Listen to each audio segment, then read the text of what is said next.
In the subway, when I hear a strange song coming from down there, so I see people, so I hear music. I really didn't want to, not that we're ending on this part because I've got a few more questions after this, but what was it like experiencing the not personally, but just knowing it was going on, the Highfield riots? What was that like? The Highfield riots was something that I would say you knew were going to happen because of the tension that was in Leicester at the time,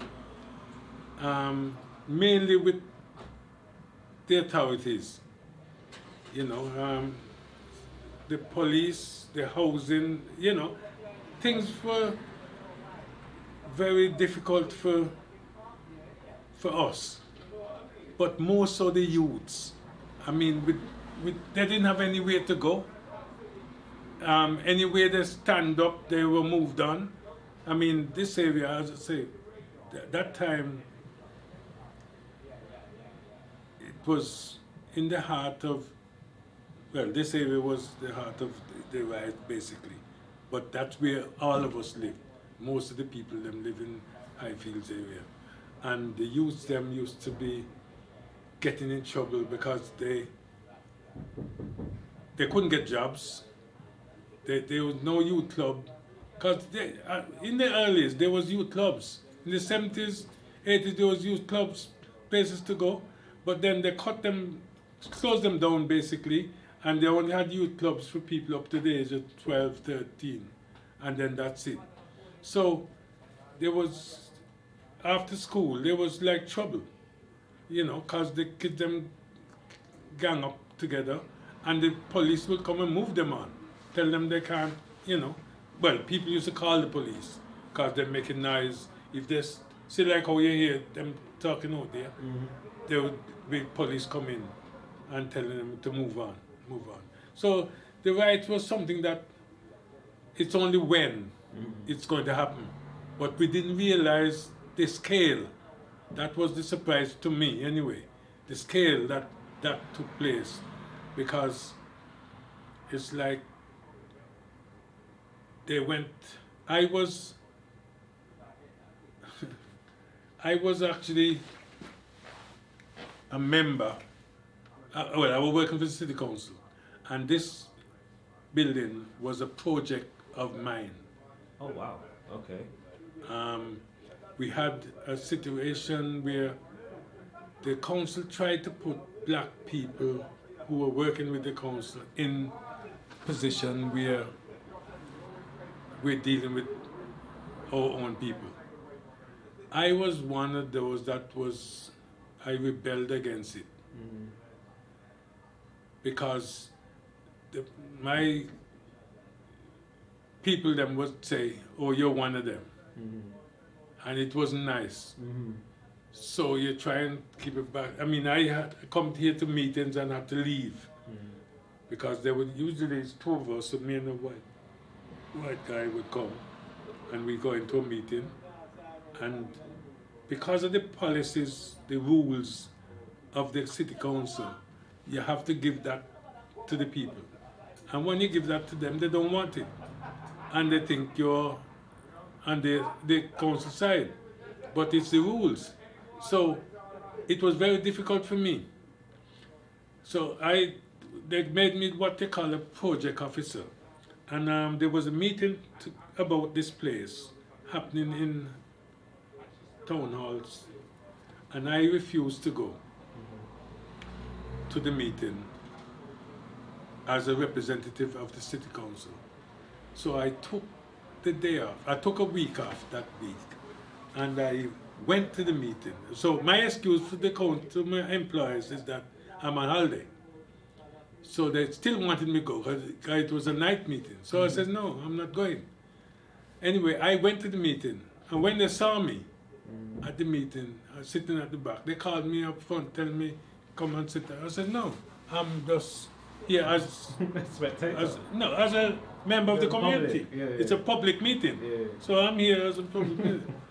And they didn't like that. Anyway, the meeting went on, and there was a guy who belongs to another unit, one of the other clubs, said something, criticized what I said, because I was trying to, well, I'm not trying, I was back in the local community. And this guy stood up and said something, and this other guy wanted to fight him. So I said, no, leave it. No, the guy that wanted to fight him was a guy that I don't get on with anyway. But because he's saying things against me, he now wants to fight this other guy. So I said, no, leave it, man, leave it. We can sort that out another time. This is in the meeting, you know. So anyway, when I went back to work the next Monday, I got a note to go to the boss's office. And then they got a disciplinary hearing against me, put me, because I was at the meeting and I refused to go. And so I said, well, so anyway, I get the union rep and I go, and I won the case, because basically I'm on holiday and I'm a member of the community, I'm entitled to go to the meeting, and I don't have to go and sit. So in any way, that was part of the thing. But to go back to the riot thing, I wasn't surprised that this thing happened, but I was surprised of the result. Oh, the result. Okay. The result was very successful. Okay, all right. You know, the local authority basically gave the community more than what they wanted. You know, which is like centers. And say, well, you could have this, you could have that, you could have... There was about 5 different projects that they basically say, well, look, yeah, we'll meet with you and talk and so on. And that to me was, in hindsight, it's like they know you can't run it, so give it to you and make a mess of it. Oh, okay. And if that gave us 1 or 2, say 2, there would be enough of us in the community that we could run these 2. But because there was 5, it was staggered, and we didn't have the experience.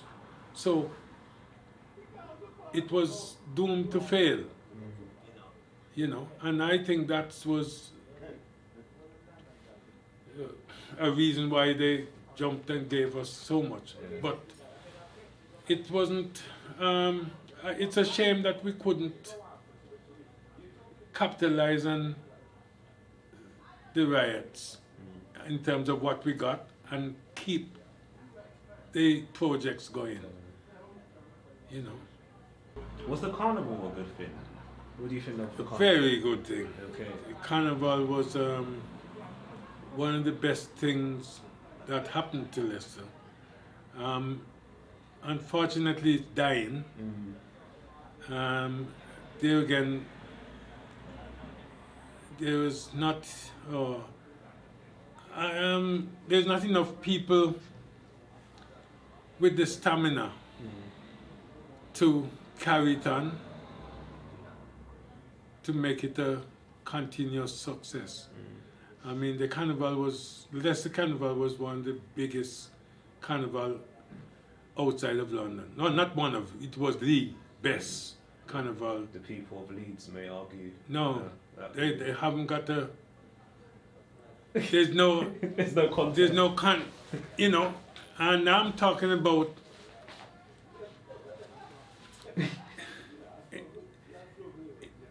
the Leicester Carnival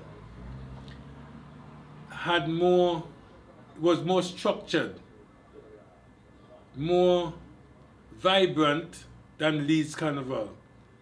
I mean, I'm not being biased. I've been a part of Leeds Carnival. I've been a part of Leicester Carnival. The difference, I was the chair for Leicester Carnival for a few years. I was, because of the Leicester Carnival, well, even before that, but because of the Leicester Carnival, I had to be a part of the Leeds Carnival. We had a proper street session. Leeds Carnival had a good park situation where they had the park to themselves. We was very restricted on the park, and that is the only difference apart from between the two. Our park is a community park. In other words, the people on Stonygate, which is what we call a middle class area, use that park to walk the dogs. After Carnival, it have to close by 8 because that's what the council. They keep. I mean, there's a court case in a couple of weeks' time about that again. But I'm saying that because of the Leicester Carnival was structured as a Caribbean carnival. Leeds Carnival is not. It's similar to a park festival. Okay, it was something more like Birmingham Carnival. You go on the park, you enjoy yourself on the park. They took a part of Leicester Carnival, because Leicester Carnival was mainly a street carnival. When, you know, the park was just a drop back when we get back there to finish off and close back. They actually was a park carnival. And then after they seen the procession achievement and so on, they took it on the road. You know, this similar to us. But I think, and if you go around, it was a better atmosphere at Leicester, that you have the town involved. I mean, and when I say the town, the whole city, because we used to, the shops them used to beg us to come through the city, you know. And when we try and restrict the routes, they want us, you know, to do that. We missed a trick. You know, I don't know if we missed it, but Leicester City Council play a lot of lip service to us, but there's not a lot of action. I don't know if it's because we are not aggressive enough and let them get away with certain things, because we are taxpayers, but they don't see us as, they think that they're doing us a favor with the Leicester Carnival. Leeds basically have free reign of how they operate. I've been to their meetings and I've seen how they operate, and we have to fight with the council every year to get things done. You know, so I think, you know, in all, Leicester Carnival was a good thing. It's a shame that it's dying. Well, I hope it doesn't. But it's a shame that it's dying. And we need some new blood. Just last week I had a meeting with the chair of the carnival, and we need new people to take it on. There's only so much that some of us are able to do, and you need new blood. Yeah, You need, basically you know, to refresh it. and that's what it's not having. It's dying quickly, I mean, as I say, I was part and I dropped out because of I couldn't get it to move forward. That's understandable. And now, the guy that, he was the vice chair when I was the chair, and he's now, he's a bit more laid back than I am. Good guy, you know, but you need... Don't have that. Exactly. Yeah, don't have the You hammer. know, it's like I said to him the other day, I said, you know, you need somebody with a bit of oomph.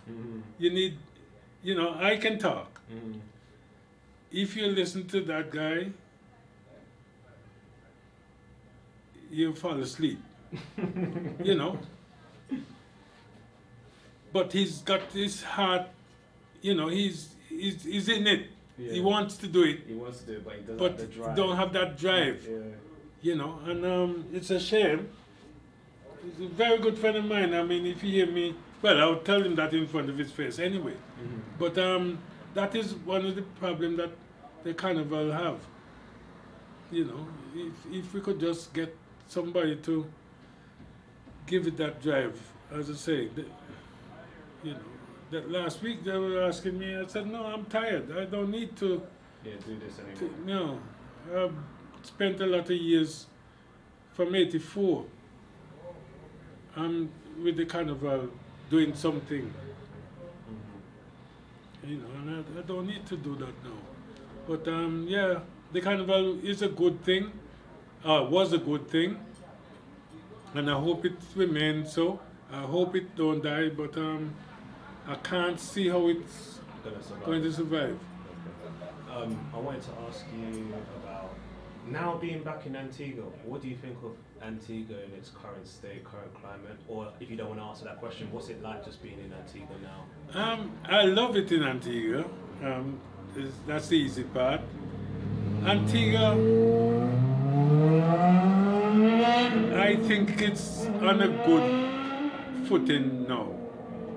And when I say no, things are a bit more difficult.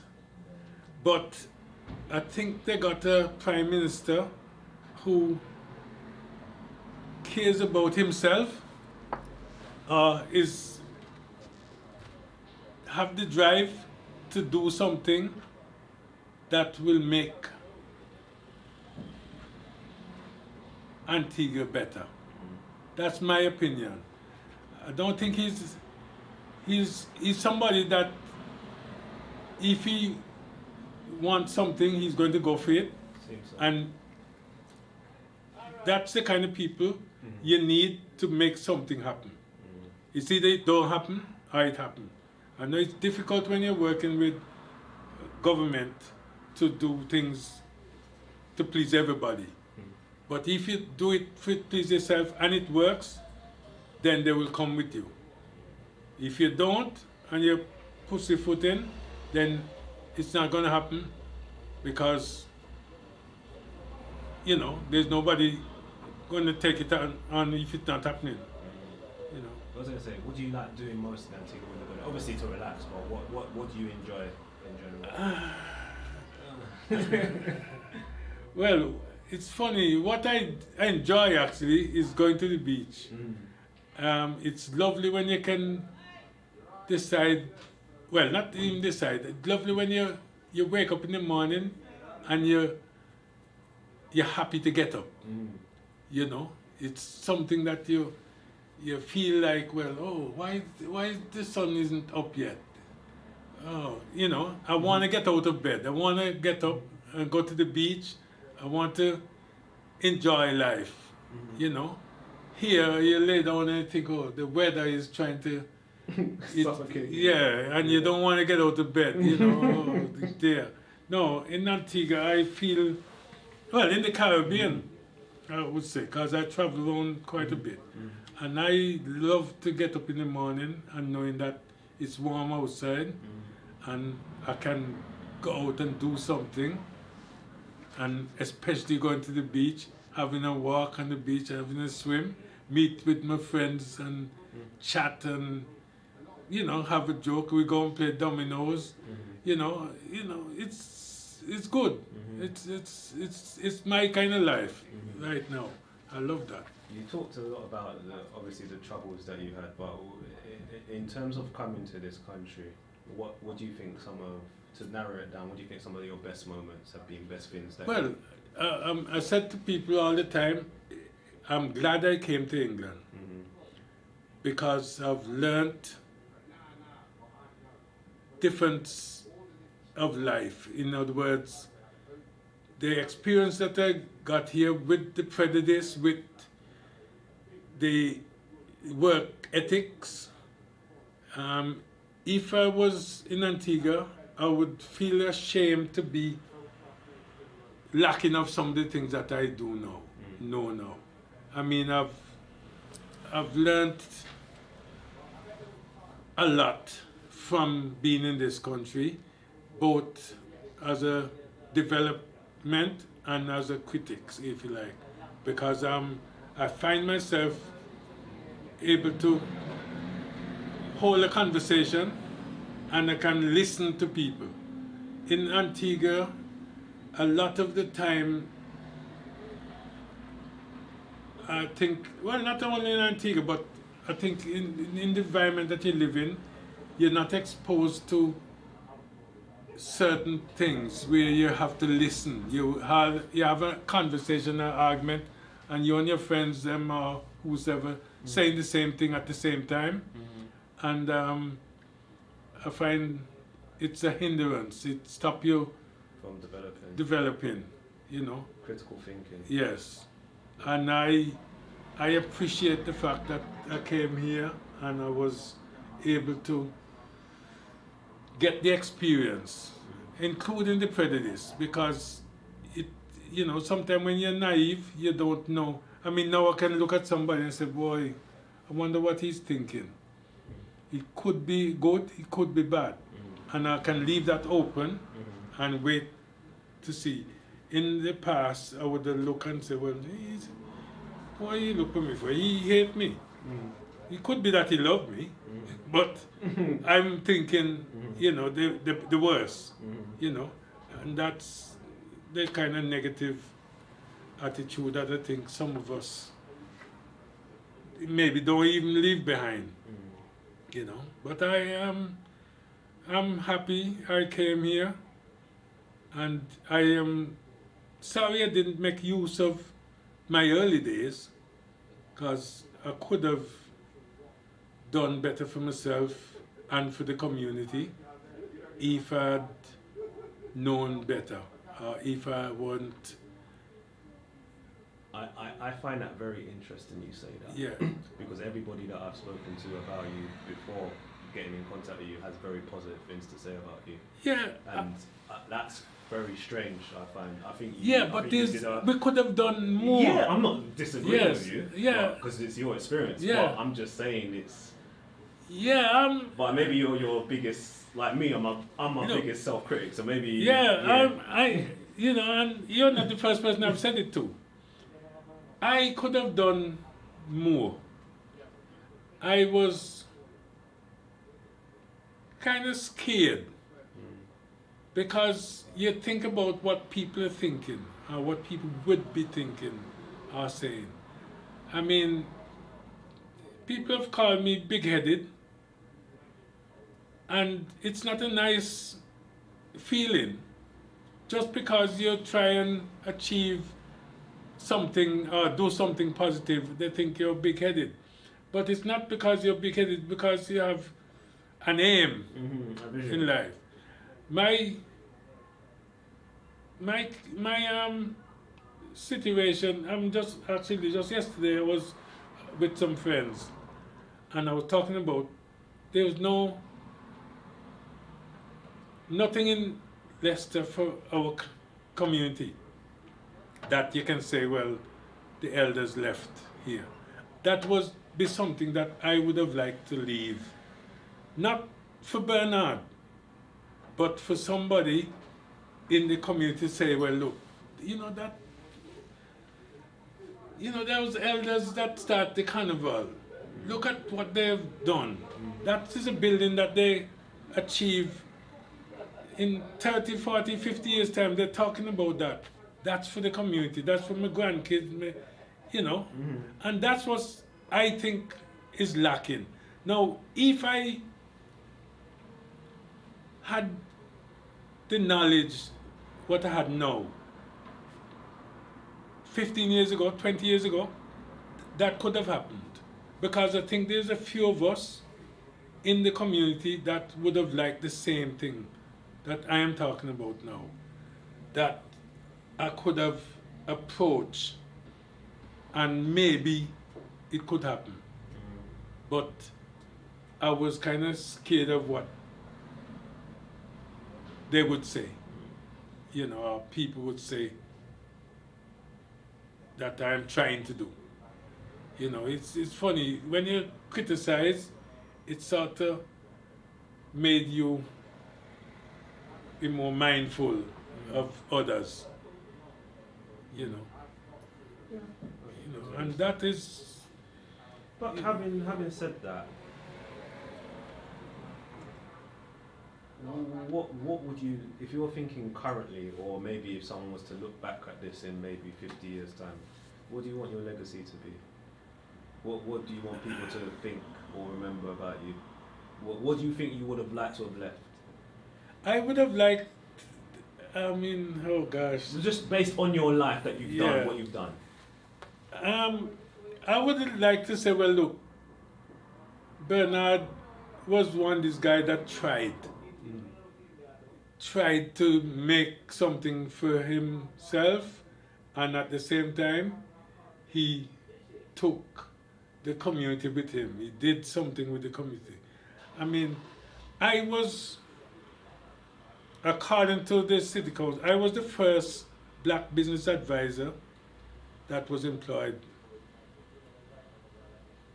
I wouldn't like to say in, the papers say in Britain, but I would say in Leicester. Now, I didn't set out to be a business advisor. It never cost me. I wanted to run a business. From a child, I wanted to have a garage. It just happened so that because of the struggles I had just getting a garage, I owned maybe, and when I say own, I worked in maybe 10 buildings running a garage that I had to move from place to place to place. And that's something that I wish I had stuck to my guns and buy a premises so I could have still have it there. The last place I had it rented, and I rent it out to somebody else, sublet it until they close it. But because I left that to better myself in terms of the travel agent, and I didn't want my kids them to do what I did. You know, like they say in the past, a doctor, son always be a doctor. And I didn't want my kids them was, because of the trade, they knew the garage business, they started out wanted to be there. And I didn't want that for them because it was hard. So I wanted to make something to give them a choice. And it worked to a point that at one time I had them working with me, but then they said that there's not enough money in it. Now I didn't look at it as a money-making business. I started the travel agent to help people getting fares reasonable. And I achieved that. And I think that is enough for me. You know, to say, well, look, it's the only, and I can manfully say no, that is the only travel agent that ever lived in England, to come out of England, that sell a ticket to the Caribbean for £99. Yeah. And how many years you want to go back, but that will always be something that I don't think many people can boast about. We, as Uncle Sam's Travel, bring people from the Caribbean for $1.99 return. And that, you know, I mean, it's amazing. I mean, and I know there was a company, Caledonian, which was a Scottish company, and I used to buy tickets from them. I remember them. When my father's mother died, my grandmother, I think they took that to Grenada. I'm saying to you, I'm mentioning that because a lot of people don't know what I did because it didn't have my Your stamp on it. Yeah. That Caledonian, and it's not, I don't normally quote that because it's the first I can remember quoting it as like this. But I am the first person that used that airline to sell Caribbean tickets to, I would like to say to black people. But it was only white people could buy packages on that airline. And I took that single-handedly and was selling people until I introduced it to Les, Stoke Newton, then Birmingham, and they were saying, how you get that? And I had to show them, you know, how to do it. And you could buy the seats then without the package. But most people didn't know that. And I tumbled on it like an accident, you know. And I just passed I could have sold that. I could have made money from that and made myself rich. But I just wanted to pass it on to the community. And I did that. And the same with the 99 pound. I mean, we were selling 99 pound. It sounds stupid. And, you know, people used to say they're not buying from us because they don't think it lasts. It's real. Yeah. You know? And you know, that's why I suppose some of them went to the other agents, the white agents then, because they were selling it for one something. The same 99 they buy it from us, they were selling it for 110 or 115 to the same people that refused to buy it from us from 99 pounds.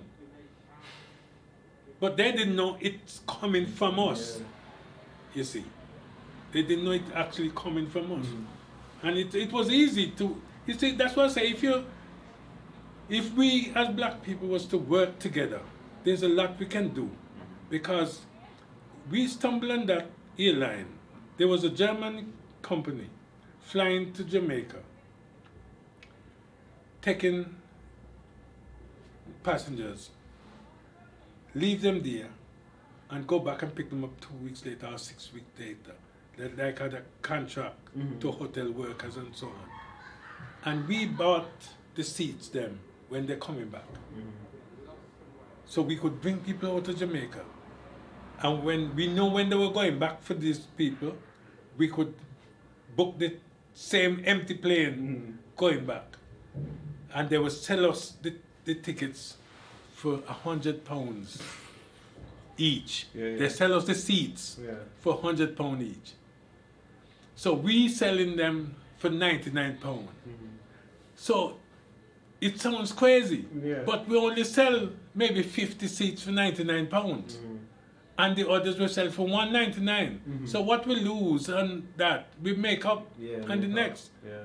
And the airlines them, the big airlines them can't see us making money. So they thought there was drugs involved because we are black people coming out of Jamaica and they pull up the plane and the Queen stand in Gatwick and lock up the people, everybody on the plane, that lock them up in a place. Kids and all. Oh my God. You remember, you must have heard about that. I never, but I'm going to ask my mum. Yeah, they lock up. This happened in 94.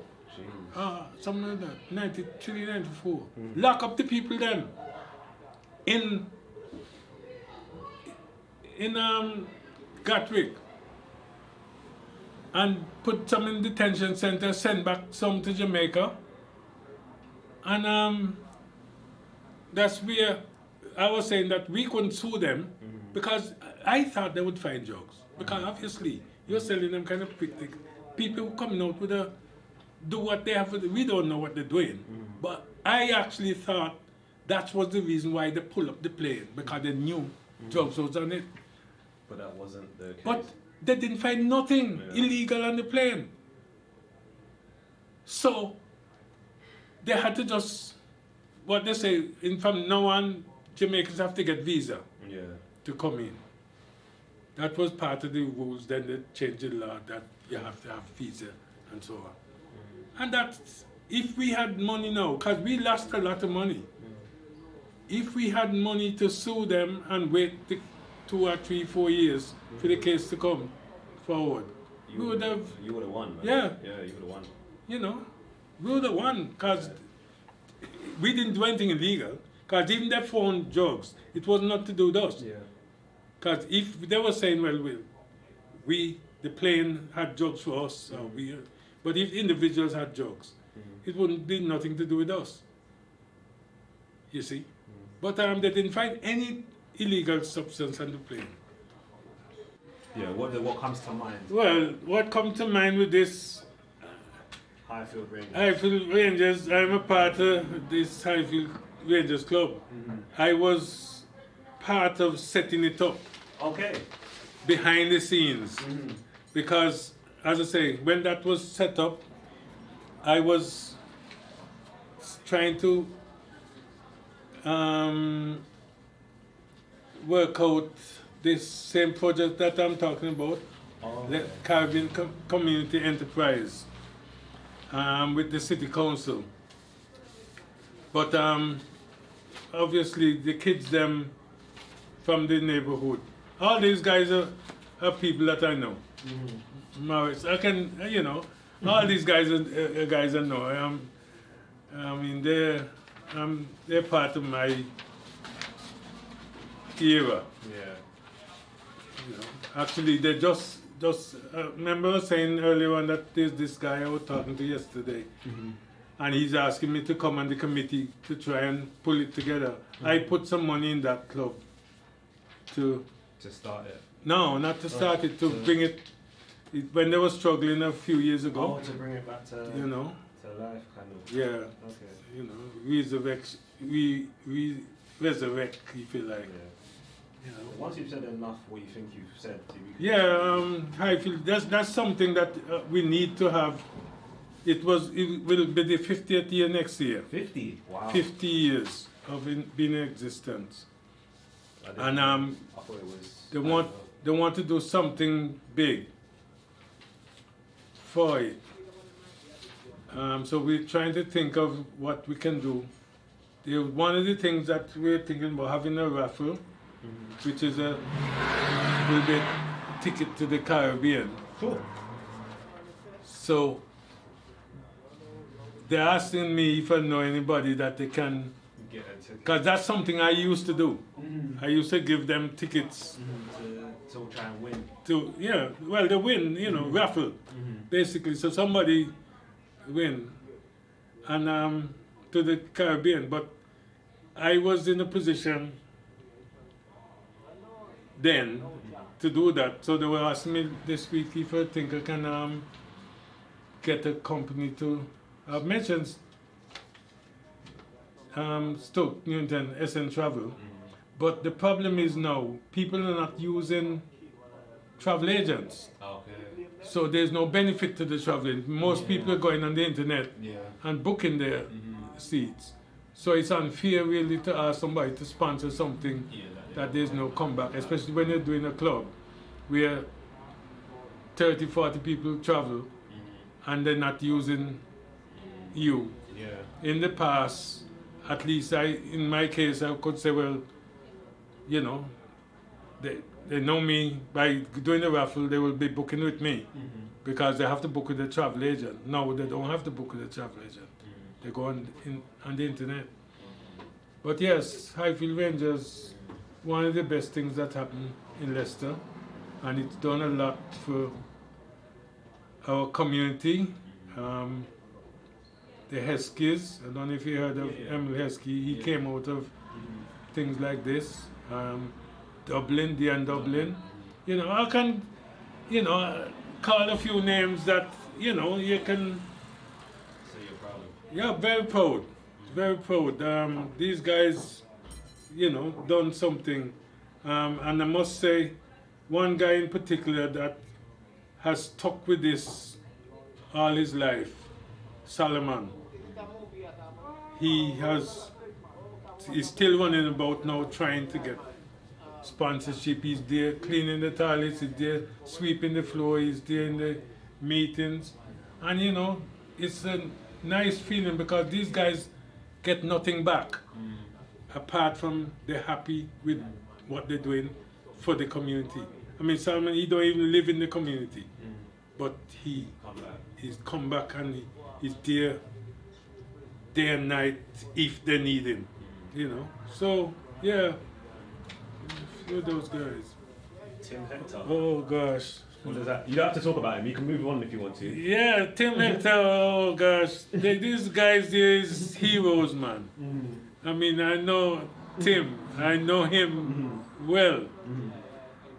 He started teaching when I was just about to leave school, leave Antigua. He was teaching in grammar school when I left, when I was going to boys' school. He started teaching at a young age. I think he was about 18 when he started teaching. Very educated, I call him self-educated because, you know, coming out of nowhere and oh, yeah, Tim, yeah, good man. Can't say much about him because he's gone down in history as a very prominent Antiguan. Actually, there was talk about doing something for him, and they might be doing something in Antigua soon. Some kind of permanent statue or something for him soon. But there was talk about doing something on that scale, like how they have the one with Bird, the Buster. Yeah. They're thinking about that. Something similar. Yeah. Okay. Yeah. This one. Maurice Hope. That's him with his parents. Yeah, I know them. I moved them back to Antigua. Oh, really? You know, I moved them. I mean, they lived in London, but it's funny. I shipped their container back to Antigua and go. That's what you was doing, isn't it? Making everyone move. Yeah, and travel to Antigua to unload it as well. I tell you. Nice woman, his mother, nice woman, and his sister. Then his sister got a novella. You met her? No, never. Well, you need to meet her. She done wonders in Antigua. She was producing tea bush from mango. Okay. Go back to Antigua and the things that she have done there. It's unbelievable. As I say, coming to England, there's a lot of things we take for granted even now. That if you go back to the Caribbean or you live in the Caribbean, you can capitalize on the things that you learn here. She went back to Antigua and she done so much with different herbs. She's known in Dominica. She's known all over now because of what she does done. And Maurice, he tried his best to. They're trying to knight him in Antigua now too. Thinking about it. Somebody was saying that they should, but they would need somebody to take over from him. He started a boxing club, and he's worn out basically. They need new people to carry it on, to build on it. You know, but yeah, I move the hopes. I'm proud of that. That's something. I don't know how you get these photos, boy. Hey man, I'm a researcher in my own little way. This is good. Yeah. You need to get a knighthood too. Yeah, man, it's nice. I mean, this put a smile on my face. I mean, yeah, man, these people are people that we took for granted. I mean, what he achieved here in England for the Caribbean as a black person. You know, I started in boxing, you know. Okay. There was a guy here, Dempsey, who done very well. He represents England too, from Leicester. And the same Alex Barrow that I'm talking about, he represents England, I think. I'm not sure if he represents England, but he was a well-known boxer. And I went to a boxing club because you can see my hands. They say I got big hands, and I used to do it at school.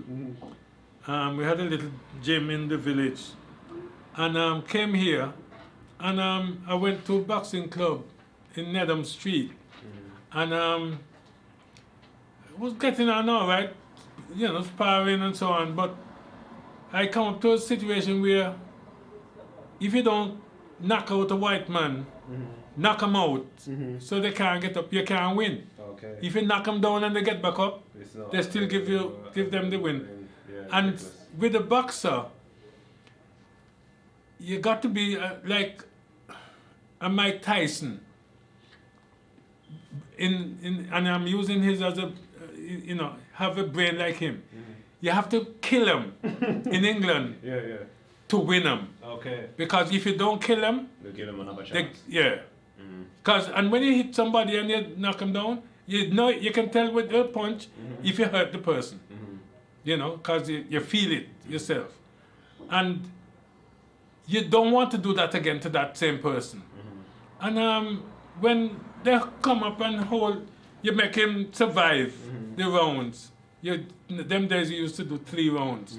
And when they hold their hand up and the referee hold their hand up, you think to yourself, boy, the man hardly hit me. But yet they're giving him the win. I stopped going boxing. Yeah, I would. You know, it's... Well, it depends what you... Yeah. Anyway, that one, what does that bring to your mind? This one. It says Ridley Road Market. And that infamous pub that used to be on the corner. Oh God, I tell you, if you want to meet anybody, right? Anybody from the Caribbean, I mean, you go Ridley Market.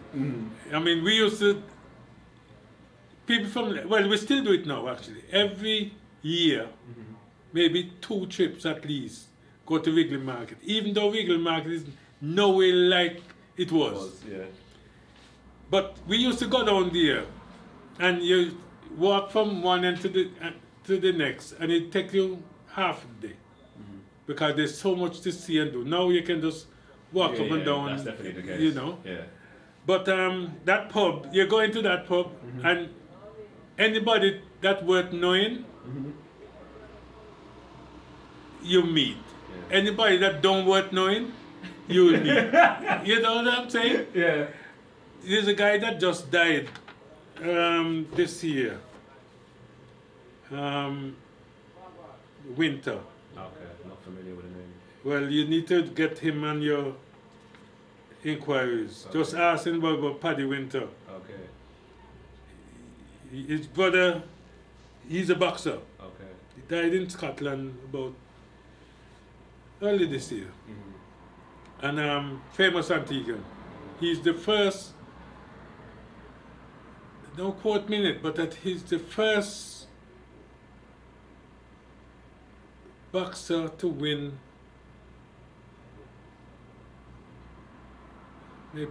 first Antiguan to win a world title. Okay. Or something like that. I'll have to look that up. Paddy Winter.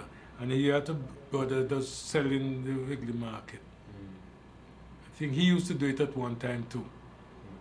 But yes, Winter, just remember that name. He's from Cedar Grove. I will. And you heard of Alex, not Alex Barrow, the Barrows gym in Antigua? No, that's not ringing a bell for me. Yeah, well, that's that's in the boxing line anyway. So I don't know if you're into the boxing. But yeah, this pub, as I say, all of us, whether you're a drinker or not, you have to go into that pub because there's somebody in there. I mean, I can call names now I mean, just looking at the car, it remind me of them days. I can call names now, Spanky, Barman. There's a few guys, that's the first place that they will take you, is into Wrigley Pub to meet anybody. Shot. He just died 2 Sundays ago. This guy they call Shot from Antigua.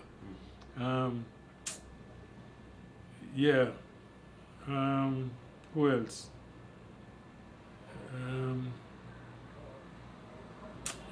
Yeah, man. Memorable place. Yeah, it is. Everybody been there. I mean, Larry Lakin, he eventually came to Leicester to live. That's the first place I met him. And then I met him in Town Hall, in the Church Street, at that club in Church Street. There was another pub at the corner there. But anybody that of anybody would go Wrigley Market, and if you're nobody, you still go to Wrigley Market because you'll see somebody. Yeah, man. This one's a bit blurry, but it's got, I'll tell you who is it. It says from left to right, Anthea Ambrose, Irving Richards, and Novelle Ledcat. I don't know if you know those people. I know everybody. Okay, well, there Well, you go. these are people that I put on the map. And Ron Sanders. Oh, Ron Sanders, yeah, sorry. I'm surprised I'm not there. Yeah, so where I got that photo from was a newspaper, and they did a feature on Leicester, the Caribbean, and that's how I got that. Mr. George Bridlington left. No, I'm surprised I'm not on there, because I was the PRO for the association then. I've been in a few newspapers with them.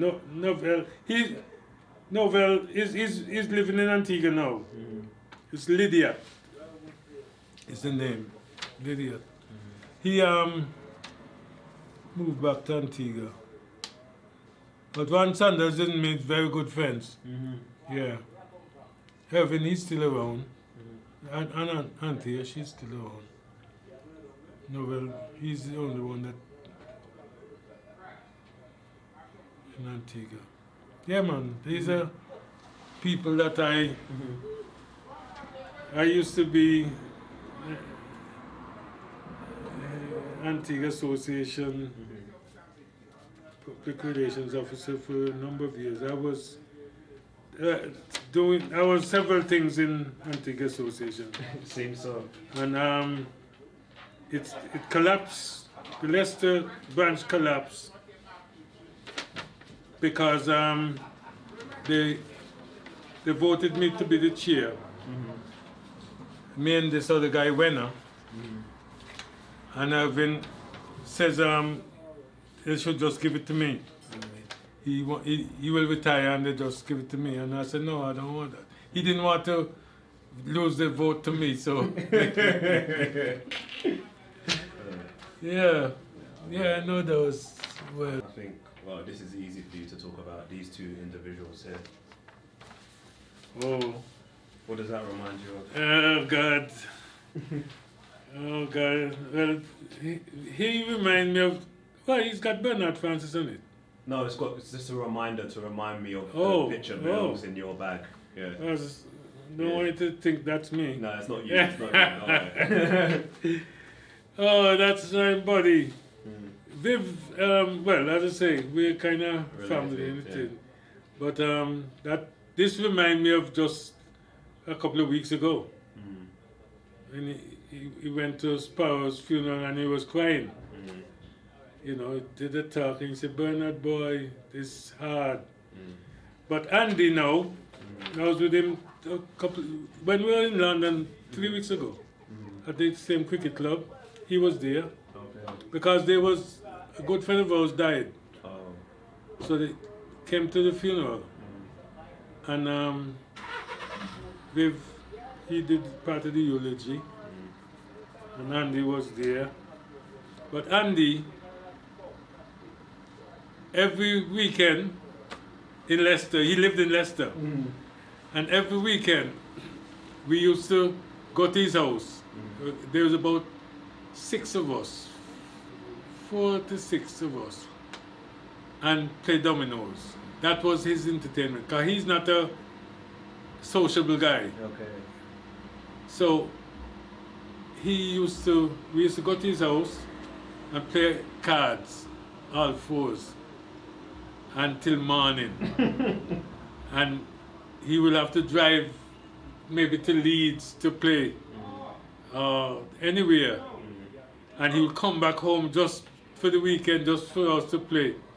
Instead of, he used to have some good times. Yeah, man, these guys, actually, they're supposed to be doing something for me, writing a piece of, trying to promote some health issues here in Leicester.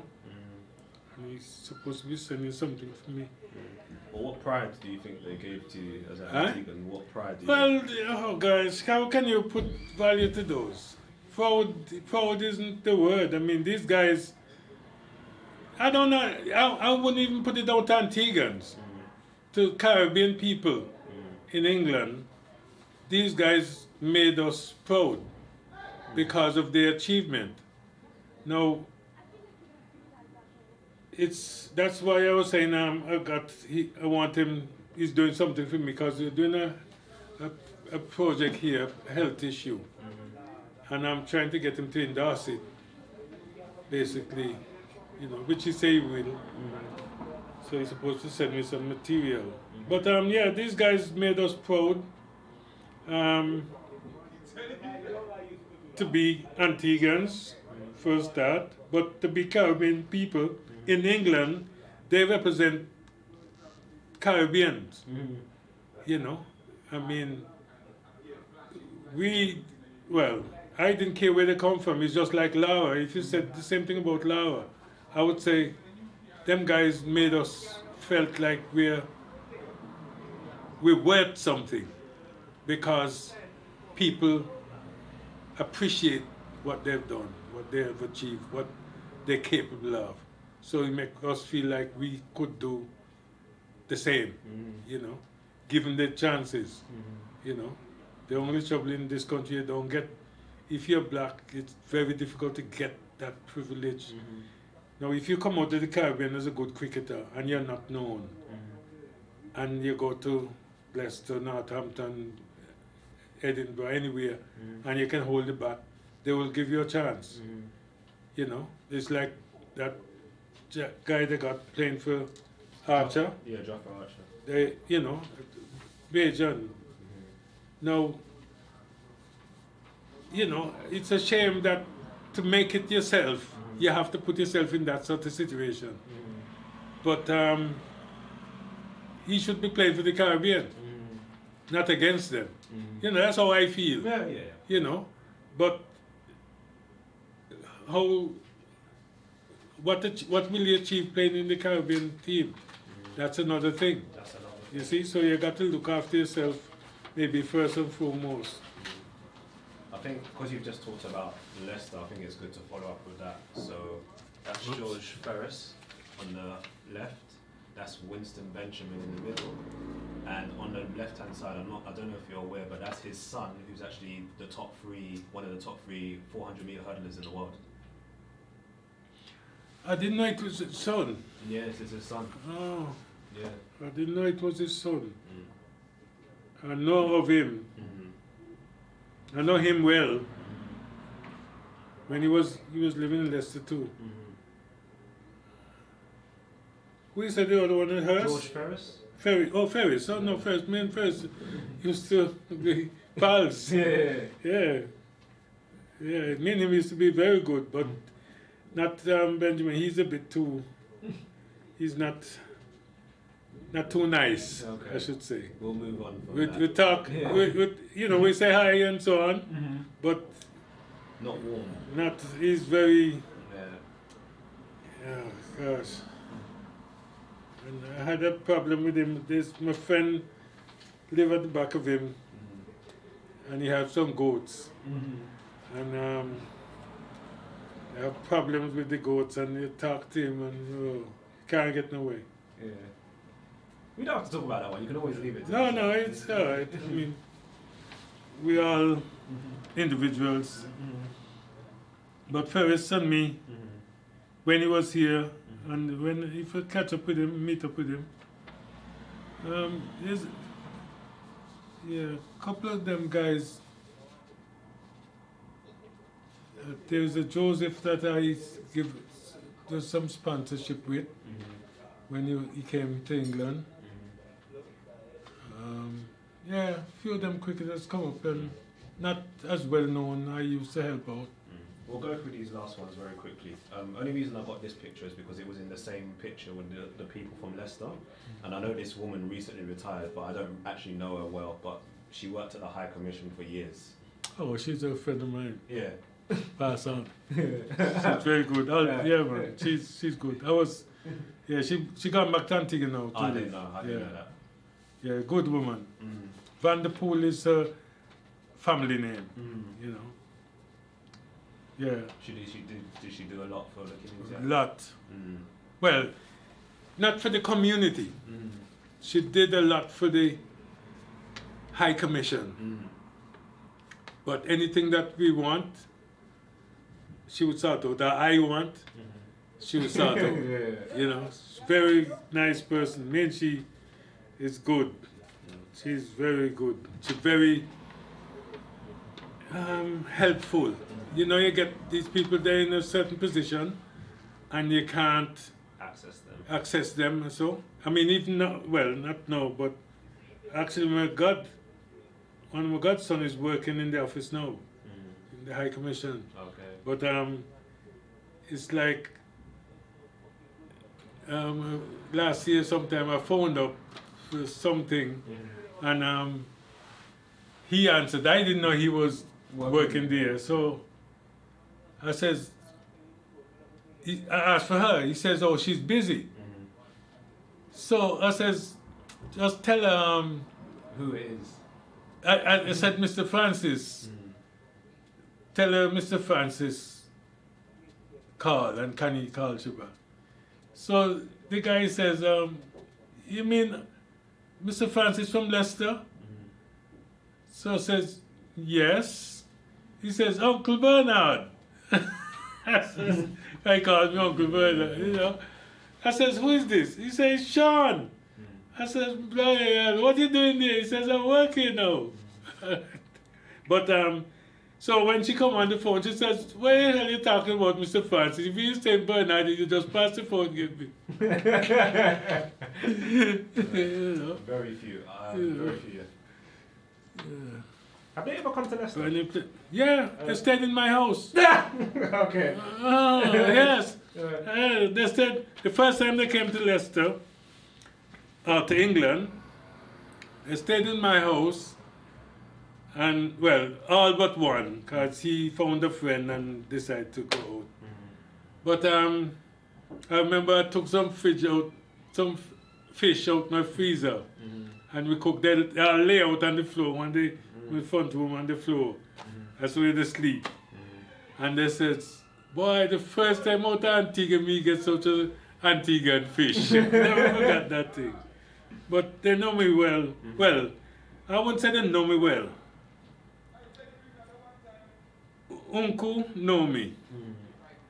But the others will say, oh, I must know you somewhere before, but they can't remember me. Did they come for Carnival, or did they do a performance in a building? They did a performance. We hired them to do a performance. One in Leicester, one in Leeds, and somewhere else. But they were here last year before the last in Birmingham. Two years ago. Yeah. Legendary in your eyes? Huh? Legendary in your eyes? Legendary, do you see them as a... Oh yes, man. Yeah. Man. These guys, of course, man. Of course. These guys do wonders for Antigua, man. I mean, and, well, you wouldn't know, but where these guys come from, right? And when I say we, not the village, Okay. the situation. These are guys that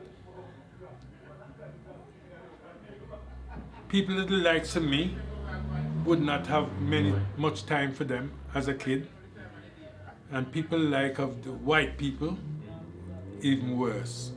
Their father is like half,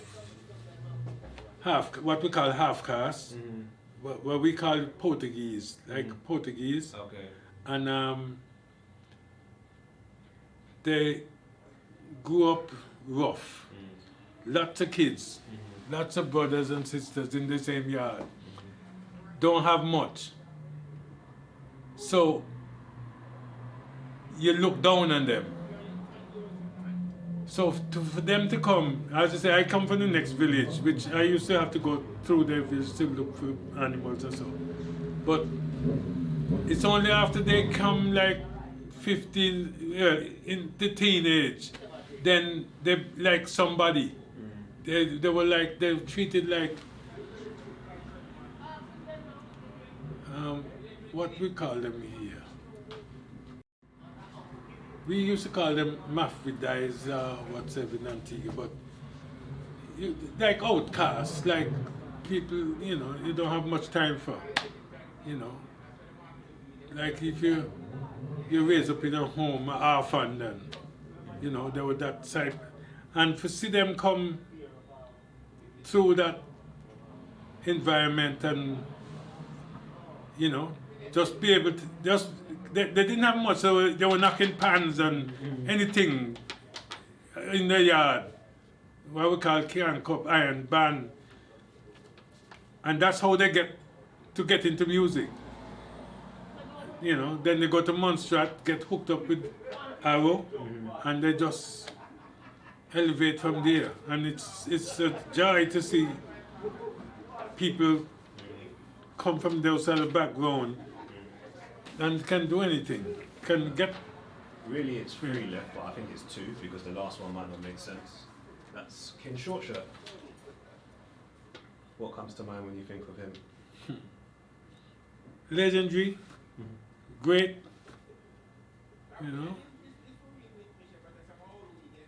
Short shirt is, you can't, there's no way to... It's hard to put it into words. No, yeah, these guys are, but you see, we don't, people like that in England would be somebody more elevated. Yeah, but in Antigua, we're so close to them. I mean, I use his wife's name every Friday night. Just out of, what do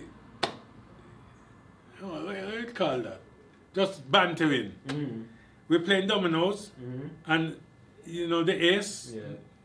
Every time I play the ace, I say Esther, and it's she that come to mind. Short shirt come to mind, and then I would say, you're the one from Green Bay, cause that's where they live, Yeah. And short shirt. Oh God, man, I can tell you more or less the years, which song he may come out and so on. Them guys are legends.